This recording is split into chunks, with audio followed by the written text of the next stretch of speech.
Okay, the amp chassis is finished and it's ready to go back in the cabinet. Before I did that, I wanted to review what had been done.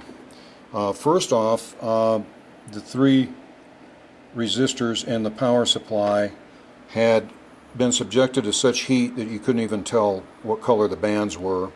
So just to play it safe, I replaced them. I know you all are going to be up at arms, but I left the original filter capacitors in this. They work perfectly, tested out great. The amp is dead quiet. On the tremolo, right here I told you, right behind the reverb knob, if you want to boost the tremolo on your Princeton, this is a 1 meg resistor from here to here. What I did is first I added another meg in parallel, and for 500K, and the tremolo was much better. And being greedy and just overboard when it comes to tremolo, I added another 1 meg in parallel to make it about 330, 340, and oh my lord, you get seasick. It is a fierce tremolo. You're going to love it. And I changed the 6V6s from cathode ground to 100 ohm capacitors on each cathode to ground to cool them down a little. They were biased way too hot. They're still biased fairly warm, but I think the tubes will last a lot longer like this. Did not seem to affect the tone at all. Certainly didn't make it worse. If anything, it might have been better. So, you know, this is something the purists will cringe at, but I really felt it was necessary. Pots got clean, so they're not scratchy at all. They're dead quiet. Work perfectly. I repaired the reverb cables. There's new wiring within them, and soldered them up, cleaned them up, and made them work. Okay, they were a mess. And speaking of a mess, the original reverb tank was unfixable. It's the first one I've ever not been able to repair. Every single part of it, both transducer coils, those little copper tubes at either end where the little wires move around inside, destroyed everything about it. There was not one thing about it that was good. Okay, this is the outer shell of it, and here's my little secret way to fix it. Into the original shell, I installed a brand new floating reverb unit. Okay, wired it into the original jacks. And wait till you hear this thing. It is fantastic. I don't know if it's because it's in the original shell or what, but I have never heard a new reverb sound like this one. I think you'll be very impressed. Okay, so that's a little secret. You turn it over. Of course, it's going to have its wood skids on the bottom with the cardboard, and then it's going to be in the bag. But to the casual observer, it looks like the original reverb tank. But it's not. Okay, that's our little secret. This is the original wood and cardboard floor for the reverb tank. You can see why the old one was in such terrible shape, I think. Look at the impact of the springs and the transducers against this over time. That amp, it's like it's been picked up and set down really hard 9,000 times. Makes me really feel sorry for it. Well, the reverb tank has its cardboard floor back on, and it's ready to go into the vinyl bag, never to be seen again for another 50 or 60 years probably. Well, the cabinet floor is just a little cleaner than it was. I shoveled about 2 truckloads of dirt and cobwebs and everything out of it, and it cleaned up fairly nice. Cleaned up that little strap for the reverb tank. And remember the speaker, that Oxford speaker that was original with this was just destroyed. So I did some research and found that the ultimate speaker in the whole universe for this Princeton amp is a C10N Jensen. So I got one that's from the 36th week of 1966, so it could be the logical speaker for this particular amp, since this is probably a 67 amplifier. So anyway, that speaker, and boy, does it sound good.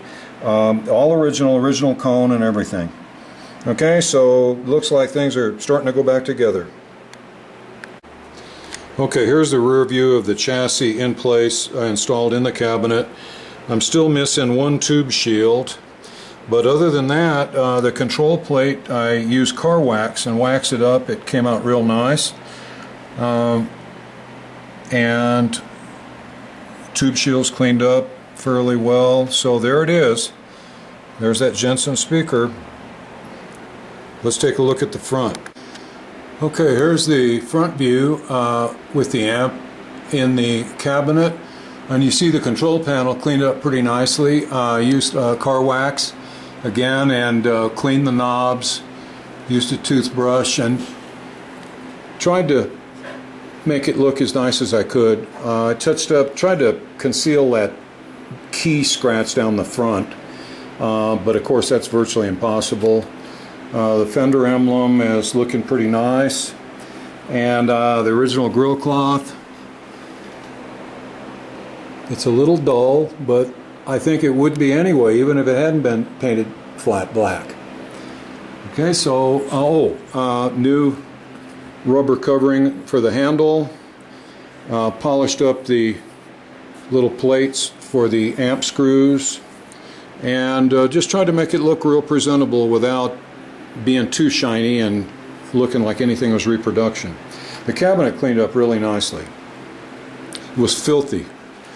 I'd just scrub off layer after layer of dirt and then armor-alled it, and I thought it came out pretty well.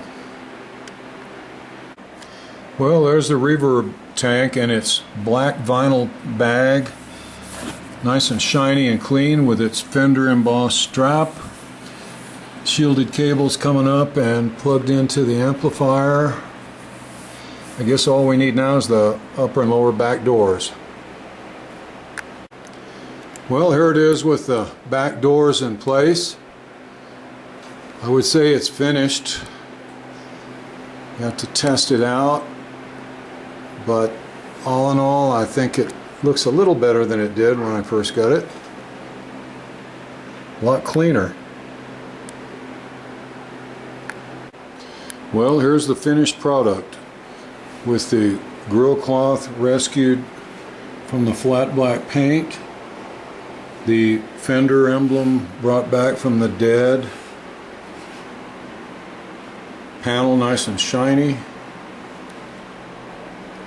hardware all cleaned up, new rubber cover to the handle.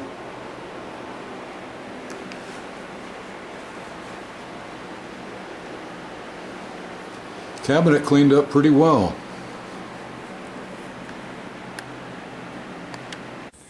Now I have the tremolo set at 5 on speed, 5 on intensity.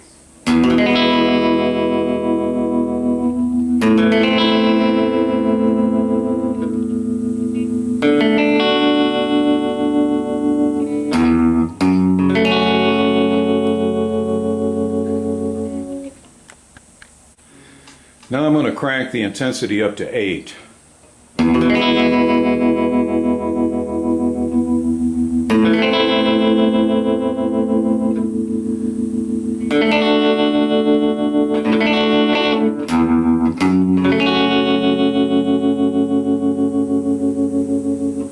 As you can see, that tremolo modification really boosted the effect. And now I have the intensity at 10 and the speed at 8.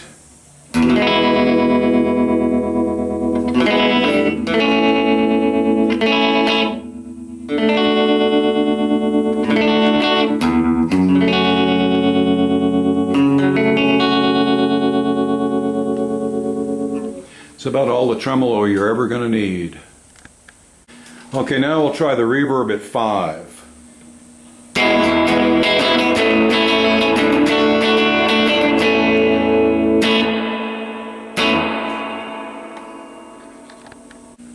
Now let's run the reverb up to 8.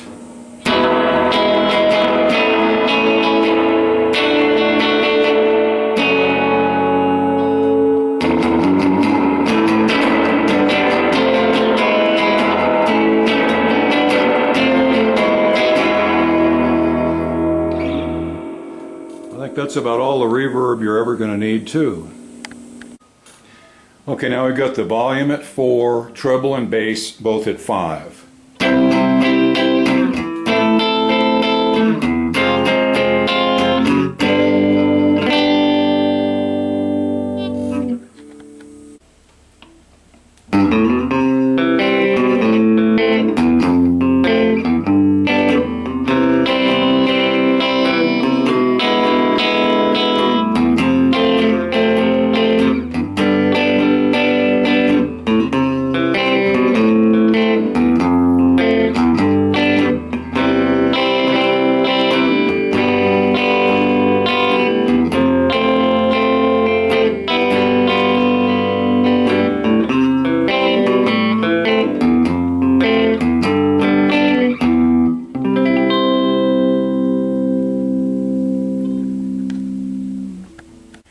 Well, that about does it for the restoration and evaluation of the 1967 Fender Princeton Reverb amp. I really appreciate your time and interest. I hope you stay tuned for future video releases featuring similar vintage amplifiers, jukeboxes, and other homemade devices. Thanks again for tuning in. I'll see you again soon.